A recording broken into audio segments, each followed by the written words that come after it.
மனதார நேசிக்கும் ஒட்டுமொத்த தமிழ்நாட்டு மக்களின் நம்பிக்கையை நிறைவேற்ற நாம உறுதியா ஆட்சிக்கு வர்றோம். அதுல எந்த மாற்று கருத்துமே கிடையாது. தமிழ்நாட்டுக்கு நாம என்னவாக இருந்தாலும் என்னோட தொகுதிக்கு நான் எம்எல்ஏ தானே. என் வீட்டுக்கு நான் புள்ள தானே. அப்படித்தான் பெரம்பூர்,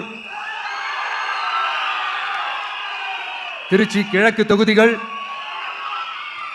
எனக்கு எப்பவுமே கொஞ்சம் கூடுதல் ஸ்பெஷலானதா இருக்கும். அதனால என்னோட தொகுதிக்கு மாசம் மாசம் ஒரு தடவை நான் கண்டிப்பா வருவேன். அதோட நீங்களும் என்ன சந்திக்கலாம்.